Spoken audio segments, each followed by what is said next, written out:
Optics जो आपका नया चैप्टर है, जो इम्पोर्टेंट चैप्टर है, this is the wave optics. इसमें आज हम लोग डिस्कस करेंगे हाइगेंस प्रिंसिपल। तो हाइगेंस प्रिंसिपल की ज़रूरत क्यों पड़ी, इसमें थोड़ा सा हाइगेंस का आप स्टेटमेंट देखें। हाइगेंस ने जो कंसीडर किया था वो ये किया था कि जो लाइट चलती है वो वेव के रूप में चलती है, और वेव उस समय ये मानी जाती थी कि वेव को चलने के लिए मीडियम की रिक्वायरमेंट होती है। तब फिर बात आई कि हाइगेंस ने सोचा कि भाई हम ऐसा कौन सा मीडियम लें जो हर जगह अवेलेबल हो, क्योंकि स्पीड ऑफ लाइट जो होती है, ये आपको फार्मूला पता है, नहीं पता है तो आप देखिए, स्पीड ऑफ लाइट बराबर होता है elasticity of the medium divided by density of the medium, density of the medium. अब जब हाइगेंस ने ये प्रिंसिपल दिया कि लाइट वेव के रूप में चलती है, वेव को मीडियम की रिक्वायरमेंट होती है, और स्पीड ऑफ लाइट बहुत ज़्यादा होती है। एज यू नो कि इट्स वैल्यू इज़ 3 × 10⁸ मीटर पर सेकेंड। तो इतनी हाई स्पीड से वेव चल रही है, तो इसके लिए इलास्टिसिटी बहुत ज़्यादा होनी चाहिए मीडियम की, डेंसिटी बहुत कम होनी चाहिए। तब उसने नंबर ऑफ मीडियम्स जो होंगे डिस्कस किए होंगे, कंसीडर करे होंगे उस समय। तो एट लास्ट उसने जो मीडियम निकाला, उसने कहा कि ऐसा मीडियम ईथर है।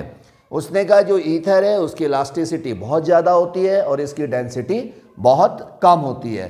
इसलिए उस एज पर हाइगेंस उसका जो कंसिडरेशन था वो ये था कि मीडियम की रिक्वायरमेंट है और मीडियम जो है वो ईथर होता है। ठीक है, तो ये थोड़ा सा आपको एडिशनल मैंने आपको बताया कि हाइगेंस ने प्रिंसिपल किस तरीके से कंसीडर किया था। अब एक्चुअली में हाइगेंस का प्रिंसिपल है क्या, जैसे कि आपने पहले पढ़ा कि जो वेव फ्रंट बनते हैं वो कोई भी पॉइंट सोर्स होगा, उससे जो वेव्स निकलती हैं, मीडियम के पार्टिकल वाइब्रेट करते हैं, और जो सेम फेज में मीडियम के पार्टिकल वाइब्रेट्स कर रहे हैं उनसे हमें जो है वेव फ्रंट मिला करता है। अब सपोज करिए कोई भी एक वेव फ्रंट आ गया, उसमें क्या होंगे, मीडियम के पार्टिकल्स होंगे। तो ये जो मीडियम के पार्टिकल्स एक ही वेव फ्रंट पर होते हैं, और उसने कहा ये नए पॉइंट सोर्स की तरह बिहेव करेंगे। ये फर्स्ट प्रिंसिपल है उसका कि हाइगेंस ने कहा किसी भी वेव फ्रंट पर जितने भी मीडियम के पार्टिकल्स होते हैं वो सब नए पॉइंट सोर्स की तरह बिहेव करते हैं, और इन पॉइंट सोर्सेस को उसने नाम दिया वेवलेट्स। इन्हीं को हम लोग बोला करते हैं वेवलेट्स। और ये वेवलेट्स नए पॉइंट सोर्स की तरह बिहेव करेंगे, और यहाँ से भी लाइट चारों डायरेक्शन में मूव करेगी, जैसे कि प्राइमरी सोर्स से लाइट निकल रही थी।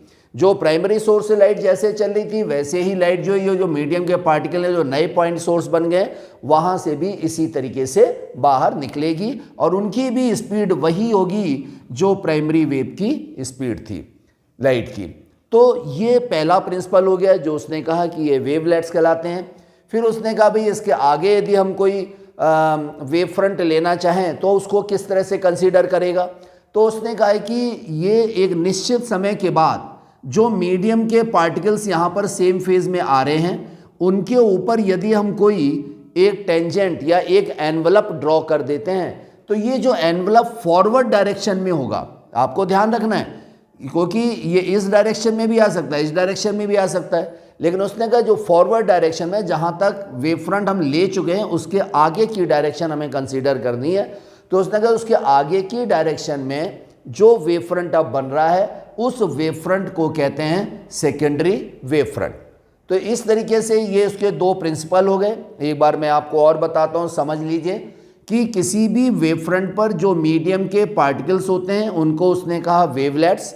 ये नए पॉइंट सोर्स की तरह बिहेव करेंगे, जहाँ से लाइट चारों डायरेक्शन में भी निकलेगी और उसी स्पीड से निकलेगी जो प्राइमरी वेव से निकल रही थी।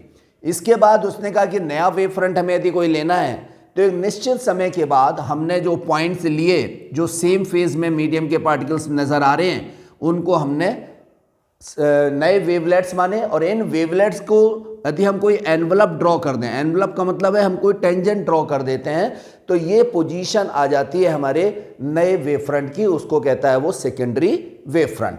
अब वेव फ्रंट जैसे हम बनाना भी चाहें तो कैसे बनाए जाते हैं, मान लीजिए आपने एक पॉइंट सोर्स एस ले लिया, यहाँ से एक कोई वेव फ्रंट हमने मान लिया कि भाई ये वेव फ्रंट है, इस पे कुछ मीडियम के हमने पार्टिकल्स ले लिए जो सेम फेज में वाइब्रेट हो रहे थे। तो इन पार्टिकल्स को तो उसने नाम दे दिया आपका सेकेंडरी वेवलेट्स, और इस वेव फ्रंट को हमने मान लीजिए ए बी मान लिया। अब वो कहता है कि टी समय के बाद बताइए कि नई वेव फ्रंट की पोजीशन क्या होगी। तो टी समय के बाद यदि हमें निकालना है, हमने मान लीजिए स्पीड जो है वेव की वो सी मान लें, तो सी इंटू टी का डिस्टेंस उसने कवर करना पड़ेगा।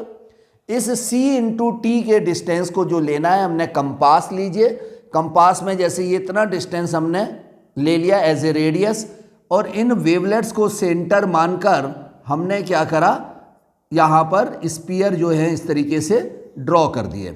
जब ये स्पीयर ड्रॉ हो गए तो इस पर हमने क्या करा, एनवलप खींचा, मतलब इनके ऊपर आपने टेंजेंट खींचना इस तरीके से स्टार्ट कर दिया यहाँ पर।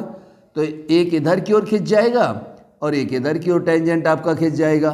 तो वो ये कहता है कि ये जो पोजीशन आ रही है ए डैश बी डैश और A double dash B double dash, ये एनवलप तो कहलाएंगे, लेकिन एज पर हाइगेंस उसने कहा कि वेव फ्रंट हमारा ऑलरेडी ए बी पर था, तो इसकी इन फॉरवर्ड डायरेक्शन में हमें देखना है जो नया वेव फ्रंट बन रहा है वो कौन सा बन रहा है, यहाँ पर आपका ए डैश बी डैश बन रहा है। तो इसी को हम लोग बोलेंगे secondary wave front. A double dash B double dash को हम कंसीडर नहीं करते हैं। ठीक है, ये वेव फ्रंट बनाने का तरीका हो गया। अब इसके बाद जो हाइगेंस प्रिंसिपल का यूज़ होता है, देखिए पेपर में जब क्वेश्चन आता है तो उसमें पूछा जाता है कि हाइगेंस के प्रिंसिपल क्या हैं, उसे लिख दीजिए। और उसके बाद जब हाइगेंस के प्रिंसिपल हम लाइट के लिए यूज़ कर रहे हैं तो कहता है कि रिफ्लेक्शन ऑफ लाइट या रिफ्रैक्शन ऑफ लाइट, दोनों को हम किस तरीके से एक्सप्लेन करते हैं, आप हाइगेंस प्रिंसिपल से कहेगा या कह देता वेव थ्योरी से। तो वेव थ्योरी लिख के आ जाए चाहे हाइगेंस प्रिंसिपल लिख के आ जाए, दोनों का मतलब सेम होता है।